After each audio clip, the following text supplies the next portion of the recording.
Hello, I'd like to talk to you about this little defects list app that I'm developing here, and the idea is that you go on site at the end, near the end of the project, or at times in the project you can actually use the same tool as same. Is that as you go around, there's certain things that are faulty, so you need to go and fix them, and then there's specifically to trades.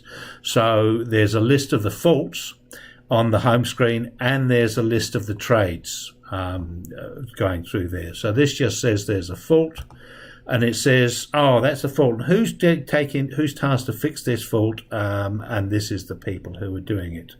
And if you go onto here, this links to the company with the contact, whoever's there, and his telephone number, email, and address of that company, and there you can actually press the button and ring them. And also a list of what elements that they've got to fix. So on this one, they've only got one job here, and it's got a task number just so that it has a code, what the issue is, description of location, and description of what it is. And if he actually fixes it, they can actually edit a note and add some information to that note. And there's just some other information about who reported that particular issue or something like that, and that's just added down the bottom if there's photo. It's just that you've only got so much screen real estate, and I really wanted to have the issue and the person and the people who were tasked with doing it.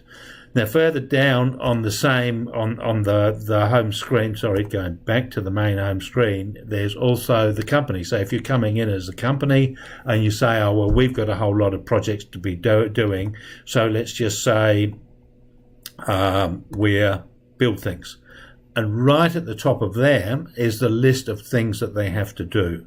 If we just go back to the issues, I've also put a prioritization level on certain things, like a toilet blocked, and if it's flooding, then it needs to be fixed really quickly.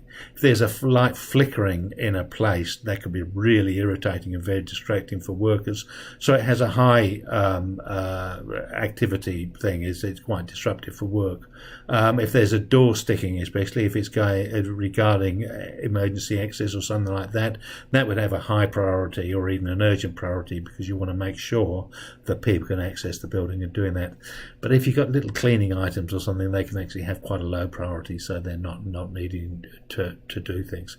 So the list here is based on both the tradespeople coming in can actually see what projects that they've actually got to do, where they are, what they can be done. So anybody going through there. And then we've got this fix button, and also right at the top in the front interface, I've actually got whether it's been fixed or not. So it's very clear at the beginning when you're actually looking at a project, an item, and in fact maybe it should actually say if it's fixed or if it isn't fixed. If it's fixed, then it can be taken off the list so that you don't end up with a massive issues list and a shorter thing for the trades. You may want to reverse the trade. So this is the home screen. If you wanted, you could just go to the trades and you could look up your issue there. Now if that one there is the landing that they're doing and they fix that, if we click on that and we say let's write a note about that, add a new note, screws were too short, replaced with longer screws that fixed to blocking behind. And so they've got information that goes into there, and you could also put in a comment as well. And the reason you could put a comment in, and if we just go to the defects sheet, you'll see on the home it really just calls these two other groups through here. So it's not actually doing a lot on that home screen. All it's saying is go and take the information from the trades tab and bring it across, make it accessible inside the home screen, and the same for the issues. Now what I want to highlight through in the issues one is that we've just modified one of these, which was the landing handrail, and we've just made it true. So when this is true, then we've actually got a little function here which actually say If this is not empty and this is equal to true, then this is then fixed. It's true, else it's false. And the idea with this process is that maybe you could add another trade, so it's up to 2 or 3 trades through here. And so if all of them are true, then it comes through and it'll actually say the operation has been fixed. The note regarding that particular defect comes through on here. If you actually have a comments column, the comments come onto a different sheet completely. You need to log in to actually do that. But on these issues ones, the actual notes come in through there. So that can be quite handy for the actual project managers from a company, is that they can say, oh, we use some more resources. We use another valve, so we need to go and make sure that we've got that scheduled to get replacement valves in the stock area through there. And maybe you could put the hours down. You might not be able to charge them to the actual job, because that was part of your job to actually have those things fixed in perfect working order, and they may not be, so that's a defect that needs to be fixed by you. So it's not chargeable to, it's under your remedial costs, but it may need to do some internal charging within the company. So it's a good place to actually capture that information as well. So although it's just identifies information through there. So again, if you've got this one's been fixed, so if you go through here, clean Friday, and you can actually just say 30 minutes Jeff did work, and so you've got an identification for that. So you can put some information on there and it keeps that information later, so it might be useful for different people. Again, if you turn this off and we refresh this, the fixed should change back to, and it'll actually go back to that. So we got to go and find that. I can't remember where it was light flickering, I think. And it's now saying it's not fixed. If I push that to the side, do another refresh through there, and then come back to that light flickering one, it'll say yes, it has been fixed. So it's a handy way of going through. Now again, with this particular app, or with the process through the apps as you develop them inside Glide, you can put a security link onto here within settings to have a sign-in, an email whitelist. So you can actually have a whitelist of who have been able to go through there. So if you have a company working on a particular project, they can give all the email addresses of all their lads or their crew or lasses or whoever they've got working on that thing. So these people can actually access those. So when somebody hits a switch, you can actually say, well, we know it's a valid person who was doing that.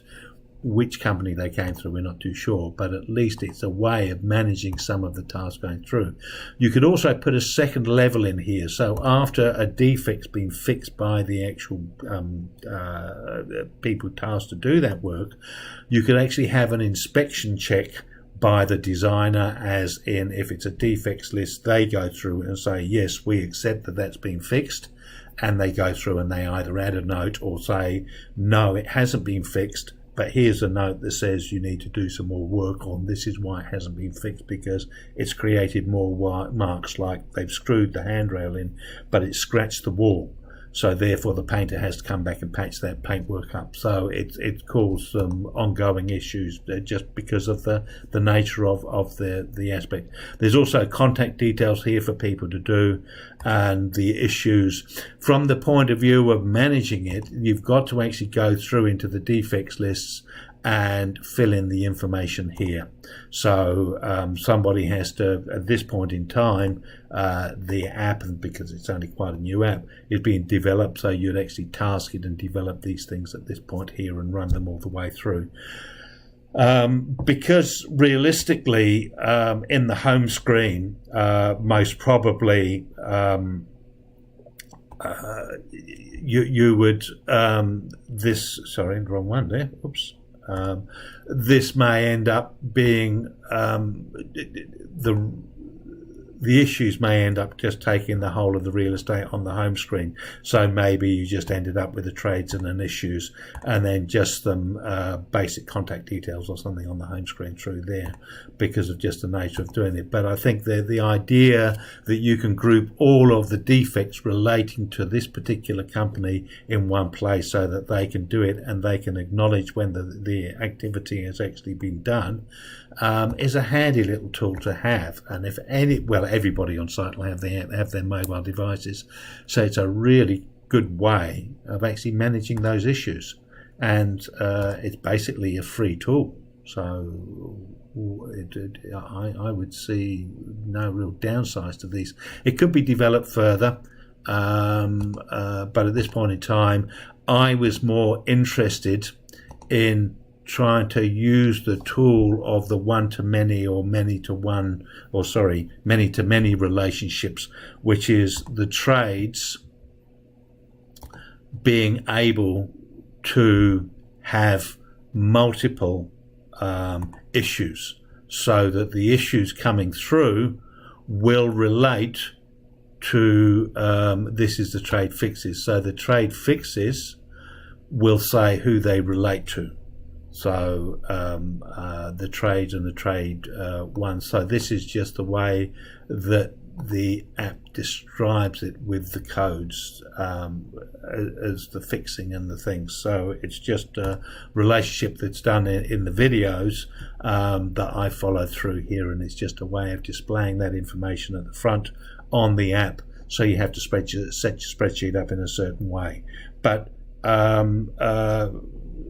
you're conveying information quickly to people who need that information to be able to do it. You could also add linkages with the issues as to where they could go for documentation. So you can actually have a web page or a downloadable PDF linked to here that is actually sitting in your Google Drive, and you can actually just say regarding that particular one, go here to get that image, so it'll just download. So you can add resources that relate to that, like it might actually be an instruction from the architect or from the building services designer to actually say that valve there is loose, or it's rattling, or it's making a noise, or whatever, and this is what I've identified as the fault.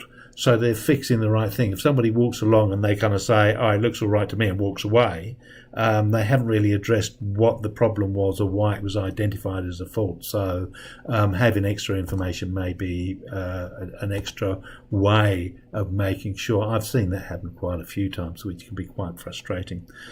So it can be developed further.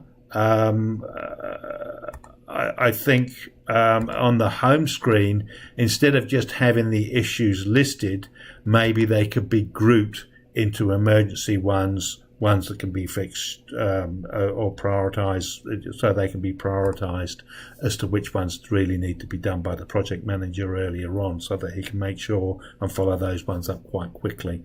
Again, in the app, I think I'd be tempted, instead of putting the priorities through here, of actually just saying yes or no whether they've been done, because the sooner they're done, the sooner they can be taken off the list, or the sooner they can be put onto, maybe this one you could link to have another app or even another tab which actually takes off from the first page. You have the issues, and then you can actually have another tab say issues resolved, but then they need to have the inspection by the designers before they've been ticked off, and then they go away again. So there's a two-step process that you could do with tabs at the bottom here, which may be another elegant solution. So there's the people on site who actually need a certain amount of information, and you could create another app for the designers, so that they know when they next go onto site which ones they've got to go and check to see whether they accept